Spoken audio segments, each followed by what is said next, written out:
Hi, today I'm going to teach you how to put a patch on a football jersey.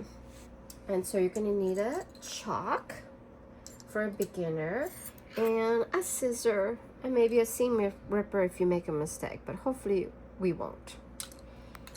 So we're going to start with this one. So what we need to do is to make sure we have a thick needle, like the medium, not like a thick needle as if you're using a denim or leather, or something medium for a standard.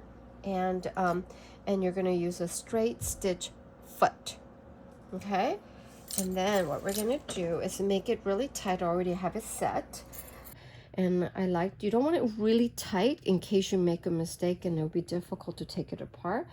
And you don't want to go over 3, then it's too loose because these jerseys could be washed many times. So you want to make sure they're kind of like in between. Okay. So and then take this Big Sky patch. And the jerseys are usually very stretchy. So it's really important to position it correctly, and to do that I usually use a pin, and it's not like a straight square or a rectangular, it's kind of little it's not straight. So what we're going to do is we're going to take a pen and mark like this, and then this way you could adjust if you need to. Okay, or you could use a chalk, and once you position where you want it, you could just mark it like this. And don't worry, it will come off once you steam it. And then take the pen off and you can see the mark. And when you steam it, they disappear. Okay, so then we're gonna put it back, and then we're gonna put a pen again, just like that. So what we're gonna do now is bring the patch and then hold on tightly or flat position like this, and you're gonna go underneath the foot. And to do that, we're gonna use a pad right here on the side pad right here. And this will control the foot. And then here's a latch, and you're gonna pull it down. Okay, and many sewing machines have something very similar, and that's gonna have your foot down straight.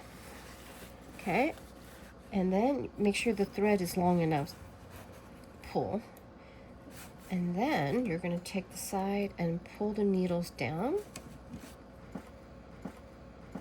like that. And make sure it's tight.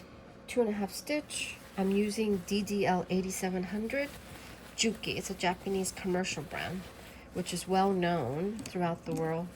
And then what we're going to do is do a straight, and then you're going to use a gas pedal to control. And then when you get to the corner, you stop and make sure the needle is down.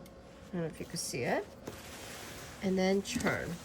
So every corner, you make sure your needle is all the way down, okay?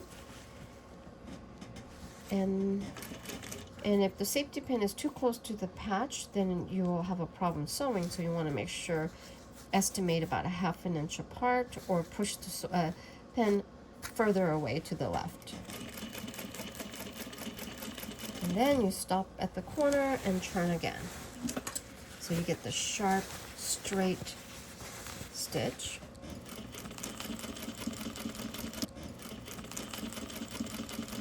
Then stop.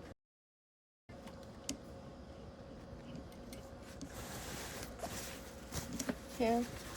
And at this stage, you could take your pin off so you don't poke yourself. For me, it's no problem, but if you want to be safe, just take it off. And make sure that it's at the corner. And then again, stay at the corner, push the needle down, and then turn. And then at this stage, you could back stitch like this, or you could, to make the the stitch is tighter to like 1.5 or 1, the smallest you could go, and then just go straight. Okay, and this makes the stitches look so much cleaner. Okay, and then once you're done, you're going to take the thread and cut it right at the edge on both the start stitch and the finish stitch, and then you're going to pull by using your pedal to the right side, and that's going to lift your straight stitch foot, and then you flip it, and then you're going to cut about 1/4 to 1/2 inch and leave the thread so that it stays firm. And then there it is. And then what else? Oh, make sure that you use the white stitch or white colored thread, because we're using this patch has a white edges, but if it was red or yellow, you want to match it so it looks professional and looks clean. And then back thread or bottom thread, it doesn't matter, but if you're doing like more than 10 pieces, then you want to match the color. I'm using a light blue like this. Okay, and then you look to make sure that it's even. Look at that. And then even when you stretch, it's not moving. It's perfect. Okay? And so if you're doing a lot of patches, there's so many different ways to do it, but I've been doing it like one by one, but you could pin all of them all at once. Multiple stuff and then do it like a factory, or you could just do one at a time to make sure it's perfect. Okay, and there it is.